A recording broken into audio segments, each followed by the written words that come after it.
Hello friends, welcome to Shiny Samayal. இன்றைக்கி நம்ம hotel style parotta சால்னா வீட்டிலையே எப்படி சூப்பராக பண்ணுறதுன்னு தான் பார்க்க போகிறோம். இது பரோட்டாவுக்கு மட்டும் இல்லை, சப்பாத்தி, இட்லி, தோசை, ஆப்பம் இதுக்கெல்லாமே ரொம்ப சூப்பராக இருக்கும். இதை ரொம்ப டேஸ்ட்டாக வீட்டிலையே எப்படி பண்ணுறதுன்னு பார்க்க போகிறோம். வீடியோக்குள்ளே போக முன்னாடி என்னோடய சேனலை இது வரைக்கும் சப்ஸ்கிரைப் பண்ணாதவங்க மறக்காமல் சப்ஸ்கிரைப் பண்ணிக்கோங்க. மசாலா அரைக்கிறதுக்காக நான் இன்றைக்கி 1/2 டேபிள் ஸ்பூன் கசகசாவை முதல்ல ஊற வைக்க போகிறேன். அதுக்காக 1/2 டேபிள் ஸ்பூன் கசகசா எடுத்து அதை சூடான தண்ணியில் ஒரு 10 நிமிஷம் ஊற வச்சு எடுத்துக்கோங்க. அப்போது அது நம்ம அரைக்கும்போது நல்லா அரைஞ்சு வரும். கசகசா இல்லாதவங்க 5 முந்திரி பருப்பு எக்ஸ்ட்ரா சேர்த்துக்கோங்க. அடுத்து ஒரு கடாயில் ஒரு சின்ன துண்டு பட்டை, அன்னாசி பூவில் 2 இதழ், 1 ஏலக்காய், 1 லவங்கம், 1/2 டேபிள் ஸ்பூன் பெருஞ்சீரகம், 1/2 டேபிள் ஸ்பூன் ஜீரகம் இதெல்லாம் சேர்த்து வெறும் வாணலியில் வறுத்து எடுத்துக்கணும்.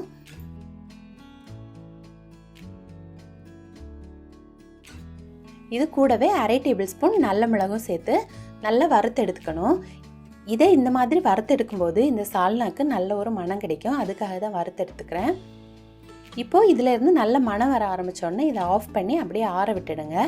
ஆற விட்டதுக்கப்புறமா ஒரு மிக்ஸி ஜாரில் சேர்த்து இதை ஃபஸ்ட்டு லைட்டாக அரைச்சிக்கோங்க. அப்போது இது சீக்கிரமாக நமக்கு அரைஞ்சி வந்துடும். அடுத்து அது கூடவே ஒரு பச்சை மிளகாய், 1 இன்ச் அளவுக்கு இஞ்சி, 8 பல் பூண்டு, 10 சின்ன வெங்காயம். சின்ன வெங்காயம் தான் நல்லாயிருக்கும். அடுத்து நம்ம ஊற வச்ச கசகசா, 1 கப் துருவிய தேங்காய். தேங்காய் உங்களுக்கு எவ்வளோ குழம்பு வேணுமோ நீங்கள் அந்த அளவுக்கு சேர்த்துக்கோங்க. கூடவே 5 முந்திரி பருப்பு, 1 டேபிள் ஸ்பூன் பொட்டுக்கடலை. இதெல்லாம் சேர்த்து எவ்வளோ நைஸாக அரைக்க முடியுமோ அந்த அளவுக்கு நைஸாக அரைச்சி வச்சுக்கோங்க. இந்த பொட்டுக்கடலை, முந்திரி பருப்பெல்லாம் சால்னாக்கு நல்ல ஒரு க்ரீமி டெக்ஸ்டர் கொடுக்கும். அதுக்காக தான் நம்ம சேர்க்குறோம். அடுத்து ஒரு கடாய் எடுத்து அதில் 1/2 டேபிள் ஸ்பூன் எண்ணெய் சேர்த்துக்கணும். எண்ணெய் சூடான அப்புறமா அதில் 1 துண்டு பட்டை, 3 ஏலக்காய், 3 லவங்கம், 1 அன்னாசிப்பூ, 1 சின்ன துண்டு கல்பாசி. இது ரொம்ப சேர்க்காதீங்க, அப்புறம் அதோட ஸ்மெல் தான் அதிகமாக வரும். அதனால் ஒரு சின்ன துண்டு மட்டும் சேர்த்துக்கோங்க.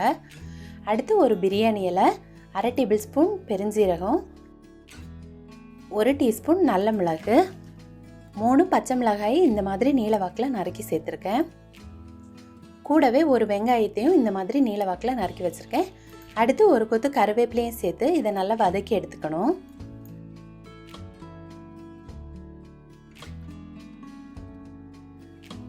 அடுத்து நான் இந்த மாதிரி ரம்ப இலைன்னு ஒன்று சொல்லுவாங்க. எங்கள் ஊரில் ஹோட்டலில் சால்னாலெல்லாம் இந்த இலை சேர்த்துருப்பாங்க. இது பிரியாணி இந்த மாதிரி குழம்புக்கெல்லாம் நல்ல ஒரு மனம் கொடுக்கும். உங்கள்கிட்ட இருந்துன்னா சேர்த்துக்கோங்க, கட்டாயம் சேர்க்கணும்னு இல்லை. இதை சேர்த்து வதக்கும் போது அப்படி வீடே நல்ல மணமாக இருக்கும்.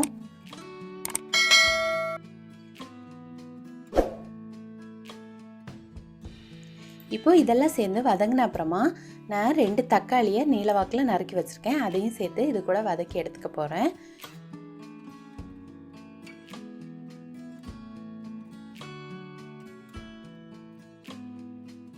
இப்போ தக்காளி வதங்கின அப்புறமா அது கூட 1 டீஸ்பூன் மஞ்சள் பொடி,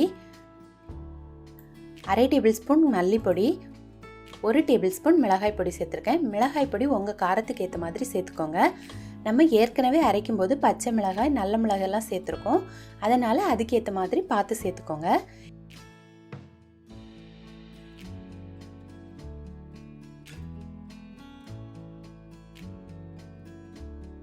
இப்போ இதையெல்லாம் சேர்த்து கொஞ்சம் வதக்கணும். வதக்கின அப்புறமா நம்ம அரைச்சி வச்சுருக்க தேங்காய் பேஸ்ட்டு இதில் சேர்த்துக்கணும்.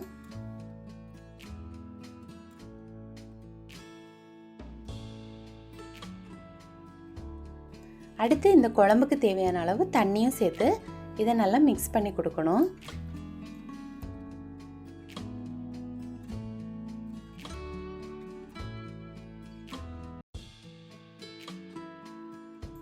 மிக்ஸ் பண்ணதுக்கப்புறமா குழம்புக்கு தேவையான அளவு உப்பு சேர்த்துக்கணும். உப்பு சேர்த்ததுக்கப்புறமா இதை 10 முதல் 15 நிமிஷம் நல்லா கொதிக்க விடுங்க. அப்போது இதில் உள்ள பச்சை வாசனை எல்லாம் போய் மேலே எண்ணெய் மிதக்க ஆரம்பிக்கும். அந்த ஸ்டேஜில் நம்ம எடுத்துடலாம். இப்போ பாருங்கள், எண்ணெயெல்லாம் மேலே மிதக்க ஆரம்பிச்சிருச்சு. இப்போ நம்ம நறுக்கி வச்சுருக்க 2 டேபிள் ஸ்பூன் கொத்தமல்லி கீரையும் 5 புதினா இலையும் சேர்த்து இதை நல்லா மிக்ஸ் பண்ணி எடுத்தால் நமக்கு சூப்பரான டேஸ்டியான பரோட்டா சால்னா ரெடி ஆகிடும். இது ரொம்பவே டேஸ்ட்டாக இருந்துச்சு. நம்ம ஹோட்டல்லலாம் பண்ணுற மாதிரியே டேஸ்ட் இருந்துச்சு. நீங்களும் கட்டாயம் எல்லோரும் ட்ரை பண்ணி பாருங்கள். இந்த பட்டை ஏலக்காயெல்லாம் ஒன்று மட்டும் எடுத்துக்கோங்க. இல்லைனா இதோட ஸ்மெல் தான் அதிகமாக இருக்கும் நம்ம அரைச்சி எடுக்கும்போது. அதனால் ஒன்று மட்டும் சேர்த்துக்கோங்க. அப்போது நமக்கு கிரேவிக்கு கரெக்டாக இருக்கும். இதை நாங்கள் இன்றைக்கி கோதுமை பரோட்டா கூட சாப்பிட்டு போகிறோம். இந்த குருமா பரோட்டாக்கு மட்டும் இல்லை, இட்லி, தோசை, ஆப்பம், சப்பாத்தி இதுக்கெல்லாமே ரொம்ப சூப்பராக இருக்கும். நீங்களும் கட்டாயம் செய்து பாருங்கள். நான் என் அடுத்த வீடியோவில் கோதுமை பரோட்டா எப்படி சாஃப்டாக பண்ணுறதுன்னு காட்ட போகிறேன். அடுத்த வீடியோவையும் தவறாமல் எல்லாரும் பாருங்கள். இந்த வீடியோ உங்களுக்கு பிடிச்சிருந்துன்னா என்னோட சேனலை மறக்காமல் சப்ஸ்கிரைப் பண்ணிக்கோங்க. தேங்க்யூ.